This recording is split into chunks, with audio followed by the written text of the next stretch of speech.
It started on a Wednesday. The sky over New York was clear. No storms, no warnings.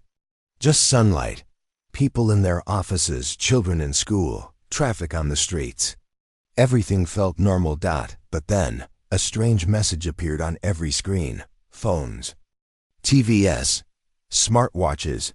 Billboards. Even the big digital signs in Times Square. Diplomatic vessel approaching. Prepare for arrival. This is a peace visit. At first, people thought it was a movie advertisement or maybe some viral marketing trick. But within seconds, major news channels interrupted their programs. A live feed began from the United Nations headquarters in New York. Security forces were everywhere. The American president had arrived. World leaders sat inside the Grand Assembly Hall, whispering, looking at one another in disbelief. Then it happened. A bright, vertical light opened in the center of the UN hall. No sound, no wind, no explosion. Just light, clean and silver, like someone had sliced reality open. 3 beings stepped out. They were not like the aliens from Earth's movies. They had tall, thin bodies. Their skin looked like polished liquid metal. Their faces were smooth, with no eyes, no mouths. Yet somehow everyone could feel them watching. They wore long robes that shifted colors slowly, like the surface of a soap bubble. On their chest was a symbol that pulsed with soft blue light. A chill spread through the room, but outside that hall, on social media, on live streams, and in millions of homes, the world laughed. Look at these silver stick men. Someone tweeted. Who brought these tin cans to Earth? Joked a talk show host. You sure this isn't a Halloween prank? Wrote another. Memes started within minutes. One popular image called them walking spoons. Even in the UN hall, a few politicians whispered jokes. Some chuckled. One even took a selfie. The alien stood still. Finally, the middle one raised a hand. Not a finger, not a palm, just the suggestion of a gesture, as if gravity bent around him. The lights dimmed. A voice filled the room, but it wasn't sound. It echoed inside people's minds, calm and clear, translated into every language at once. We are the Tayari. We come in peace. We offer knowledge. We offer protection. We offer alliance. Nobody responded. The President of the United States stood up, adjusted his tie, and forced a smile. Thank you, visitors. But Earth already has peace. We don't need help. We certainly didn't ask for protection. Murmurs ran through the room. Another leader, from Europe, added with a laugh. And next time, maybe send someone with a face we can understand. The Tayari did not move. The second alien spoke, its voice just as deep and smooth. You have made a mistake. This was your test. We do not come often. We do not offer twice. Someone from the press pool burst out laughing. A test? What is this school? More chuckles followed. One news anchor, live on TV, joked. Is this the part where they beam up and probe cows? Back on the streets of Earth, billions watched. The event unfolded with mixed feelings. Some were fascinated. Some were afraid, but most continued laughing. The Tayari raised their hands once more. Their robes turned pitch black. The symbol on their chest dimmed. The final one, who had remained silent, finally spoke. We mourn the world that could have been. You have chosen arrogance. You were given a gift, and you mocked it. You will not be warned again. And with that, the vertical light reappeared. They stepped into it, and were gone. Silence followed. No explosions. No warships. No threats. Just emptiness. The aftermath for a few hours, the world paused. News panels argued, were the aliens real? Were they a trick? Why didn't they stay? Why didn't they attack? Some scientists said the technology was too advanced to be fake. Others claimed it was some secret military experiment. Social media kept joking. One influencer created a dance mocking the Tayari walk. It went viral in 20 countries. A comedy show aired a fake interview. with a man in silver paint pretending to be one of the aliens. People loved it. Even politicians joined in, saying, "See? Earth is strong. We don't bow to weird metal ghosts." But a few people, very few, were not laughing. One of them was Dr. Lena Vos, a linguist who had been in the hall when the Tayari spoke. She sat alone in her apartment, replaying the voice in her mind. Not the words, the feeling. It wasn't anger. It was disappointment. Deep, ancient disappointment. Like a parent watching a child throw away something priceless. Hidden signals elsewhere. Deep under the Atlantic Ocean, a sonar station picked up something strange. It wasn't a submarine. It wasn't marine life. It was silence. A perfect sphere of silence, expanding slowly from a point just west of the UN headquarters. No sound. No vibration.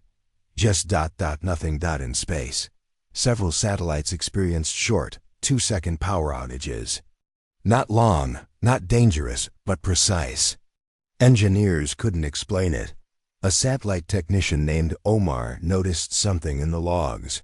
During the 2 seconds of blackout, their data stream briefly showed an image. Not human, not code, just a symbol glowing blue, the same symbol that had pulsed on the Tayari's robes. Meanwhile, the laughs continue. Earth moved on. Talk shows turned the whole event into comedy. Merchandising started. Shirts with "I mocked the aliens and survived." Action figures of the Tayari with silly accessories were sold online. The United Nations issued an official statement calling the event a strange but non-hostile encounter. They closed the investigation, but something was changing, and only the stars knew what was coming, because peace had then offered. And Earth had laughed. Now silence was coming, but not the peaceful kind. The kind that walks before a storm. The next day, Earth danced. The so-called alien visit became the biggest joke of the year. News channels called it the metallic misunderstanding. Comedians made fun of the Tayari, calling them shiny strangers from space. Talk shows held debates. Were they really aliens? Was this an art performance? Why did they leave so quickly? The United Nations closed the file. No hostile action was taken, they said. The matter is over. In America, a famous general appeared on television and laughed.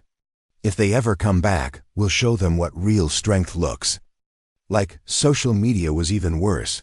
Hashtags like #SpaceClowns and #UnComedyShow trended worldwide. One billionaire offered $10 million to bring the aliens back for a second round. Nobody took them seriously. Victory Without a War world leaders gave speeches declaring Earth's strength. They said humans had shown courage, that they didn't kneel to fear.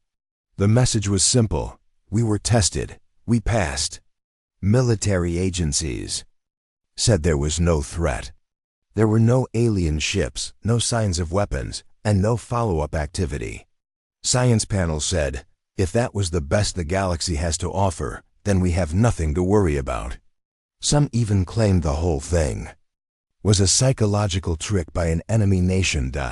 So Earth relaxed. They laughed harder. They mocked louder. And then strange things started happening. Signs in the sky first. It was the International Space Station. At 3:16 a.m. UTC. All 7 astronauts on board reported the same thing. A massive shadow passed over the station. No sound. No signal. Just pure blackness. The cameras failed for exactly 13 seconds. When they came back online, the stars outside looked wrong. Constellations had shifted slightly, like the entire station had been moved. But that was impossible. The astronauts filed a report. It was ignored. One of them, Commander Reyes, sent a personal message to Earth. Something is up here with us. Something big. His message was never broadcast. The vanishing planes. 3 days later, a passenger plane flying over the South Pacific vanished mid-air. No mayday, no explosion. No wreckage. The plane simply disappeared from radar. 12 hours later, a second one disappeared. this time over northern Russia. In both cases, the black box sent one final transmission. Static ... then silence. Then one word spoken in a deep, metallic voice. Dismissed. Airlines called it coincidence. Governments blamed technical error. But in secret rooms, officials panicked. They remembered what the Tayari said. We do not offer twice. The first blackout on the 7th. Day after the visit, it happened. Every major news channel in the world went black at the same moment. TV screens, phones, laptops all went dark. Then one image appeared. A view of Earth from orbit. Slowly spinning, and over it, hovering silently, was a massive shadow, its shape unclear. No lights, no thrusters, just presence. Like something ancient and patient. Watching, a voice followed. One moon has been taken. Across Earth, people ran outside and looked at the night sky. And they saw it. The moon was missing. Mass panic. The moon's sudden disappearance sent the world into chaos. Ocean tides shifted violently. Coastal cities flooded. Animals acted strange. Birds flew in circles. Whales beached themselves. Dogs barked nonstop. People screamed. Religions declared the end of days. Scientists were silent because the data didn't make sense. There was no debris, no destruction, no explosion. The moon was simply gone, like it had never existed. And on a single satellite camera that had been recording deep space, something else was noticed. Far behind where the moon had been was a second blue symbol, slowly fading from view. Still, they didn't listen even after all this. Some world leaders refused to believe it was the Tayari. They blamed enemy nations, rogue AI, hidden weapons. But the truth was clear to the few who had been in the UN room that day. People like Dr. Lena Voss, who now stood in her lab in silence, re-watching the Tayari's words over and over. Her assistant asked, "Do you think they'll come back?" She replied softly, "No, they never left." Final scene for narration build-up. A child looks at the sky and asks his father, "Where did the moon go?" The father forces a smile. "It's probably behind the clouds." But they both know the sky is clear. The stars shine. But the silence feels heavier now, like something is holding its breath. Waiting. 10 days after the Tayari visit, Earth changed forever. It began at exactly 4 a.m. local time in China, Shanghai. A city of over 26 million people was alive. Lights blinked in skyscrapers. Cars moved along highways. Cargo ships passed under bridges. Phones buzzed. Music played. And then everything stopped. No sound. No light. No warning. The disappearance satellites over East Asia picked up a strange energy pulse. It was not heat, not radiation, not electromagnetic. It was something else. Something never seen before. In less than 3 seconds, the pulse spread over all of Shanghai. When the feed came back online, Shanghai was gone, not destroyed, not burning. Gone. Where the massive city once stood was now a flat, smooth plain. No buildings, no streets, no people. Just glass like Earth, still warm, shining in the morning sun. No smoke, no dust, no sound. Just silence. World in shock. The world stopped breathing. Every country activated full military alert. Jets flew, missiles armed, satellites pointed. There was nothing to fight. No enemy ships, no aircraft, no lasers, no sound, no warning. Just silence. It was like the city had never existed. The news called it the vanishing. Governments shut down their internet. Martial law was declared in some countries. But nothing could stop the fear, because the world had just learned Earth could be touched. And no defense mattered. The survivor. 12 hours later, something impossible happened. A drone flying near the edge of the vanished zone found a man walking alone on the glass surface. He was barefoot, clothes torn, eyes wide with terror. Soldiers arrived by helicopter and took him in. He refused to speak. For hours, doctors tried to calm him. He just shook, curled up, mumbling nonsense, until one moment, he suddenly sat up straight, eyes staring blankly forward. And in a voice not his own, he spoke. Your noise was loud. Your minds are small. You laughed at peace. So now we bring the quiet. Then he collapsed. His heart had stopped. The message that night. Every electronic device on Earth received the same signal that it bypassed firewalls. It entered even powered off. Devices. One image. One word. A blue glowing symbol, the Tyari crest, and the word judgment. Chaos spreads in the following hours. Earth began tearing itself apart. Some people turned violent, blaming each other. Others fell to their knees and prayed. Markets collapsed. Planes were grounded. A few countries activated nuclear protocols, then canceled them in panic. A new fear was born. Not fear of war, fear of being erased. The denial fades. The last group to accept the truth was Earth's top generals, until they saw something that changed their minds forever. An old, decommissioned U.S. spy satellite, buried in space for 25 years, suddenly came back online. Its feed showed a fleet. Not ships in the human sense, not metal or fuel or fire, but objects drifting slowly in deep orbit, arranged in perfect geometry. Some looked like shards of crystal. Others looked like living clouds. Each carried the same symbol. The Tyari had never left. They had been watching from the dark. Waiting. Final scene. Narration end. In an underground bunker, Earth's leaders gather. The president looks around, voice hollow. We mocked them, we laughed, and now they don't speak. They just erase. Dr. Lena Voss steps forward, holding a file marked Shanghai event. Her hand is shaking. This wasn't an attack. It was a demonstration. They're showing US what silence really means. A screen behind her flashes once more with that glowing word judgment. It happened at 2:11 a.m. Universal time. No screens lit up. No radio signals played. No alarms sounded. But every man, woman, and child on Earth heard it. Not with ears. Inside their heads. A voice, smooth, cold, ancient, and it said only one thing. Your laughter has faded. Your silence has begun. Whole world froze. People dropped what they were doing. Drivers slammed brakes. Planes swerved mid-air. Doctors in surgery paused with scalpels in hand. Babies stopped crying. Animals howled. Birds fell silent. Everyone heard it. No matter the language they spoke, the message came in perfect understanding. For every mind, even the deaf heard it. Even the unconscious stirred. Even newborns blinked wide in shock. And then the images came after the voice. Came visions. Every person saw them in their minds, like a dream they couldn't stop. Cities floating in space, now dust. Worlds burning without fire.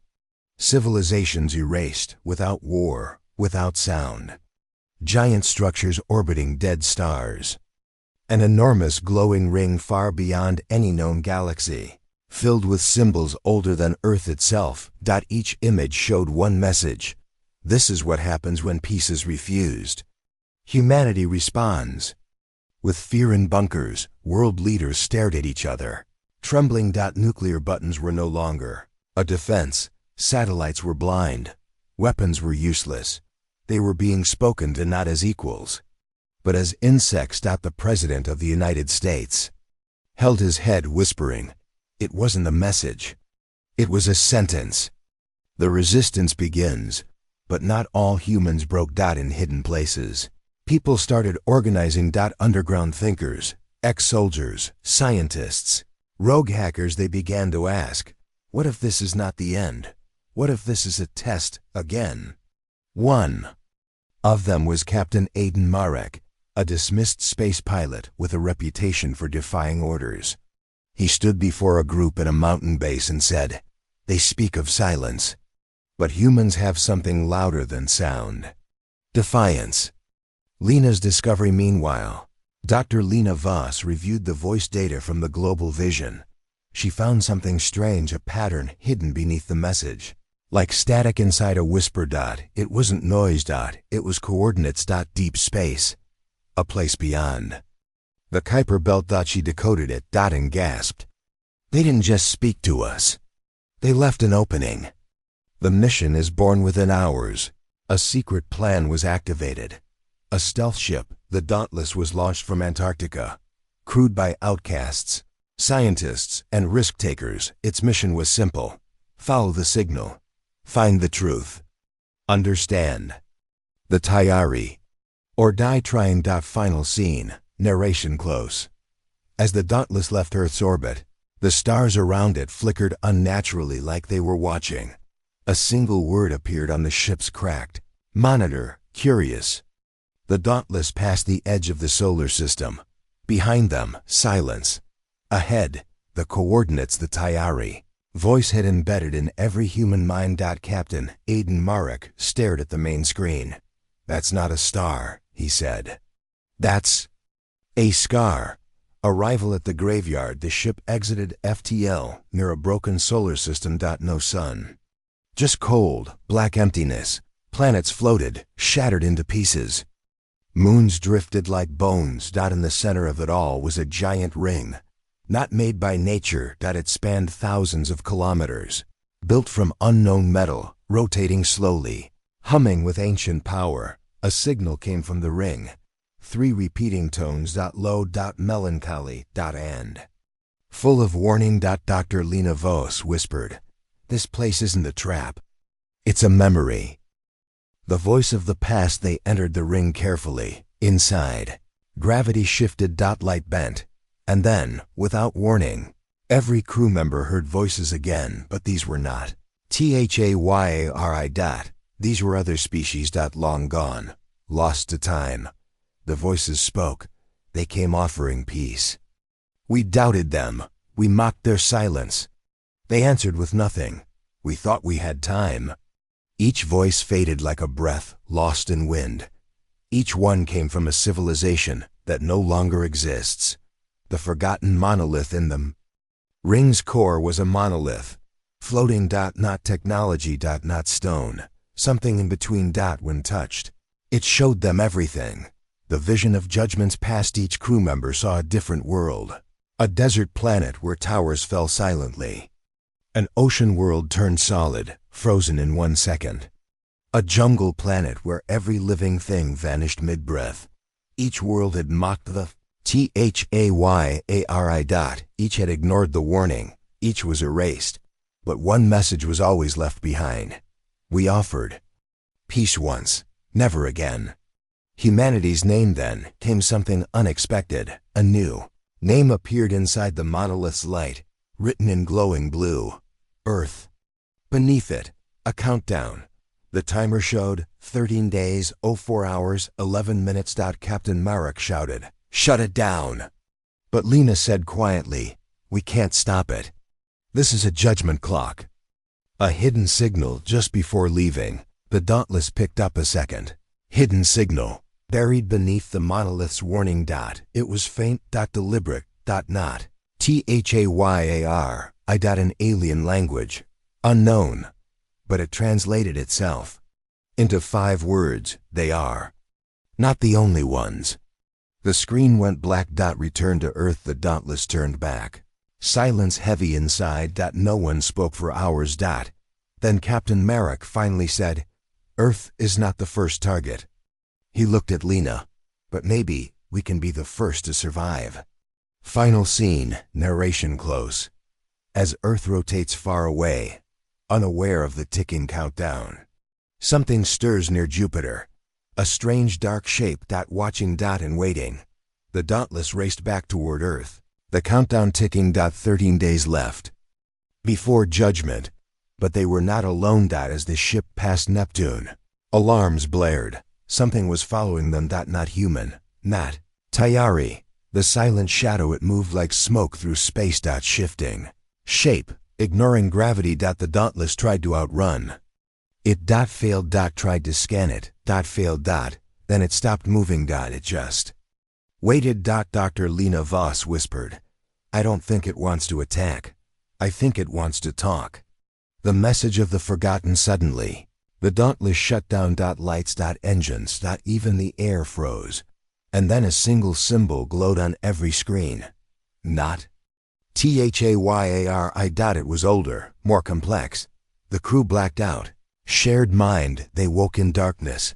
But not inside the ship. Inside a shared vision. A world made of memory and thought.